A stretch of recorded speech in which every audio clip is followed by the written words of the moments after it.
Hi అండి. రామేశ్వరంలో సముద్ర స్నానానికి వచ్చాము. దీన్నే అగ్నిగుండ అని కూడా అంటారు. రామేశ్వరం వచ్చేవాళ్ళు మొదట సముద్ర స్నానం చేసుకొని, ఆ తర్వాత బావుల్లో స్నానం చేయడానికి వెళ్తారు యూజువల్‌గా. మేమింకా స్నానానికి వెళ్ళినేటప్పుడు చూస్తే ఇక్కడ ఇలా కొట్టుకు వచ్చిన ఏదో విగ్రహం కనిపించింది.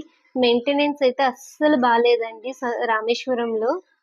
మా వారు స్నానంకి వెళ్లారు. పాపం ఎంత లోపలికి వెళ్ళినా అతను ములగడానికైతే అవ్వట్లేదు. ఇంకా ఆయన స్నానం చేసి వస్తే నేను పిల్లలు వెళ్దామని చూస్తున్నాము. బీచ్ వాటర్ అనేసరికి ఫుల్ ఎక్సైట్ అవుతున్నారు. ఇంకా మా చిన్నదాన్ని అప్పుడైతే చాలా కష్టం అయిపోయింది. లోపలికి వెళ్ళిపోతానని ఒక్కటే గోల చేసింది. వీకెండ్ అవ్వడం, నార్త్ నుంచి చాలా మంది జనాలు వచ్చారు అనడంతో మేము ఇంకా బావిల్లో స్నానం చేయడానికి వెళ్ళలేదు. ఎందుకంటే ఇంతకు ముందు వచ్చినప్పుడు మేము ఆల్రెడీ చేసాము. సో డైరెక్ట్ గా రూమ్ కెళ్ళి ఫ్రెష్ అయ్యి దర్శనంకి అయితే వెళ్ళిపోతున్నాము. మేము ఇప్పుడు వెస్ట్ సైడ్ నుంచి దర్శనంకి వెళ్తున్నాము. ఈ టెంపుల్లో ఒకవైపు కుమారస్వామి, ఇంకొక వైపు వినాయకుడు టెంపుల్స్ ఉన్నాయండి ఎంట్రన్స్ లో. ఈస్ట్ వైపు కూడా అలానే ఉంటాయి. టెంపుల్ 4 వైపులు కూడా ఎంట్రన్స్ కి ఒకవైపు సుబ్రహ్మణ్య స్వామి, ఇంకొక వైపు వినాయకుడు టెంపుల్స్ అయితే ఉంటాయి. ఇంకా అవి దర్శనం చేసుకొని మేము ఇంకా లోపలికి వెళ్తున్నాము. లోపలికి ఎంటర్ అయ్యేసరికి ఫుల్ ఆఫ్ లైటింగ్స్, ఎన్ని పిల్లర్స్ ఉన్నాయో తెలీదు, అంతా ఒకే లైన్ లో ఉన్నాయి. ఈ లైటింగ్స్ లో కూడా చాలా స్టాల్స్ ఉన్నాయండి. పర్ల్స్, పగడాలు, ముత్యాలు అన్ని అమ్ముతున్నారు. స్ఫటికలింగాలు కూడా అమ్ముతున్నారు.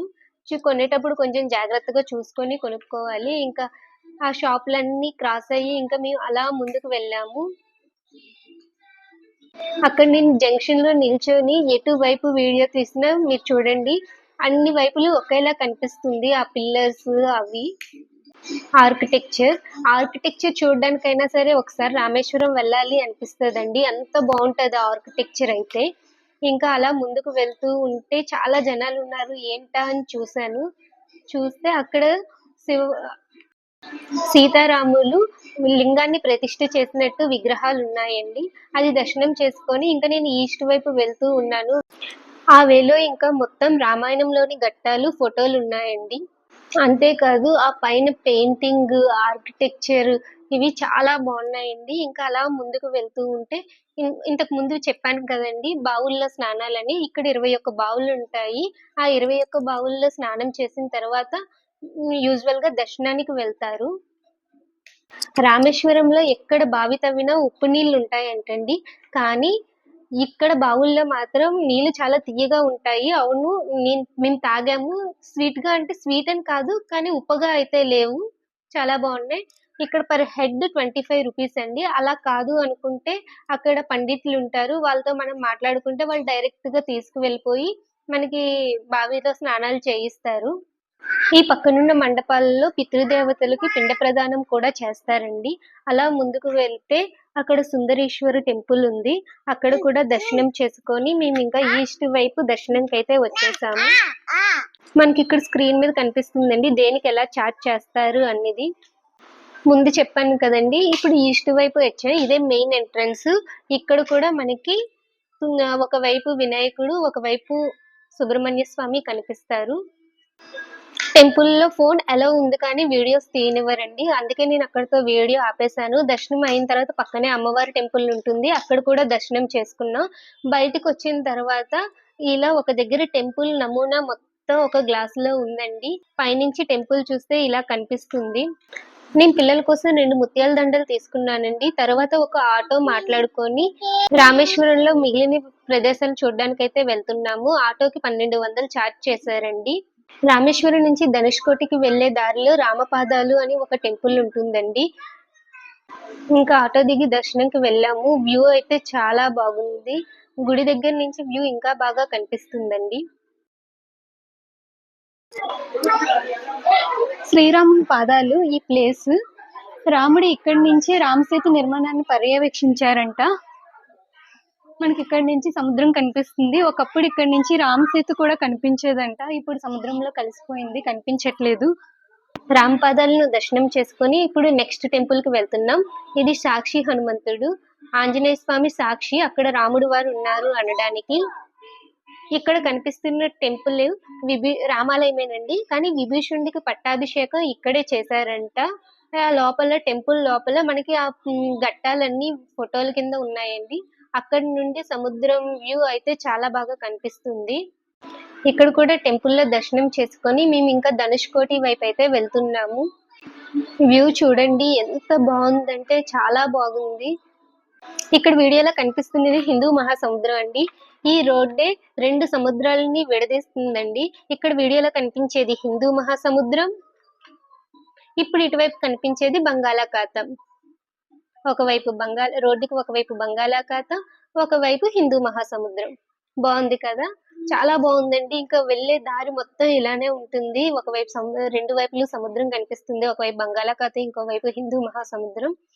ఫైనల్ గా ధనుష్కోటి అయితే వచ్చేసిందండి, last end point of India.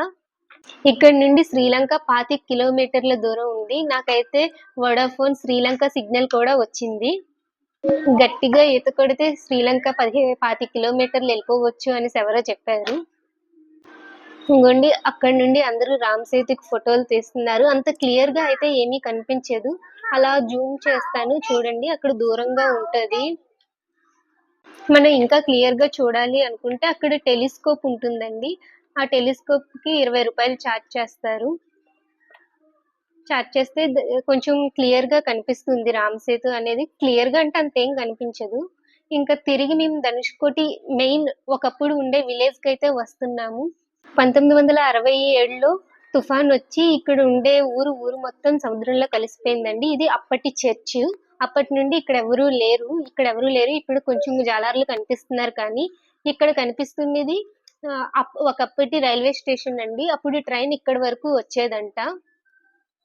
1967 disaster తర్వాత ఇది ఉండడానికి పనికిరాదు అని అప్పటి మద్రాస్ గవర్నమెంట్ అనౌన్స్ చేసిందంటండి. అందుకే ఇక్కడ ఎవరు ఉండరు. నెక్స్ట్ అబ్దుల్ కలాం గారి ఇంటికైతే వెళ్ళామండి. వీడియో అలౌ లేదు, అందుకే వీడియో తీయలేదండి. ఇది 2 అంతస్తుల్లో ఉంటుంది. నెక్స్ట్ రామతీర్థం అండి.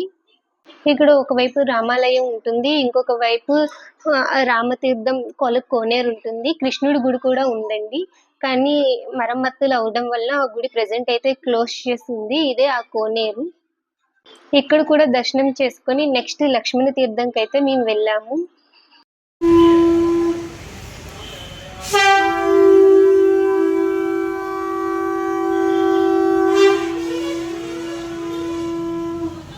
లక్ష్మణ తీర్థంకి వెళ్లే వేలోనే నటరాజేశ్వరి టెంపుల్ ఉందండి. చాలా బాగుంది. చిన్న టెంపుల్, కొత్తగా కట్టారు, కానీ చాలా బాగుంది. చాలా ప్రశాంతంగా అనిపించింది. ఇదిగోనండి, ఇదే లక్ష్మణ తీర్థం. లక్ష్మణుడు ఇక్కడ శివలింగాన్ని ప్రతిష్ఠించారు అంటారు. ఇంకా ఫ్లోటింగ్ స్టోన్ టెంపుల్ కూడా చూసామండి. నెక్స్ట్ మేము రైల్వే స్టేషన్ కి వెళ్తున్నాం. ఇదే పంబన్ బ్రిడ్జ్. చిన్నప్పుడు చాలా చదువుకున్నాం కదా, పడవలు వచ్చేటప్పుడు విడుతుంది మళ్ళీ కలుస్తుంది అని. ప్రెసెంట్ ఈ బ్రిడ్జ్ వర్క్ అవుతుందండి, అందుకే ముందు స్టాప్ లే వెళ్ళి ట్రైన్ ఎక్కాల్సి ఉంటుంది. నెక్స్ట్ మేము శ్రీరంగం వెళ్తున్నాము. రామేశ్వరం వెళ్ళిన శనీశ్వరం పోలేదని ఎందుకన్నానంటే, ఈ జర్నీలో నా కళ్ళద్దాలు పోయాయండి, నా స్పెట్స్ పోయాయి. దర్శనాలన్నీ బాగా అయ్యాయి కానీ స్పెట్స్ పోయాయి, అందుకే అలా అన్నాను. రామేశ్వరం కన్నా ముందు మదురై దర్శనం చేసుకున్న ఆ లింక్ కింద డిస్క్రిప్షన్ లో పెడతాను, చూడండి. నెక్స్ట్ శ్రీరంగం చూస్తా, అది నెక్స్ట్ వీడియోలో పెడతాను. లైక్, కామెంట్, షేర్, సబ్స్క్రైబ్ చేసుకోండి.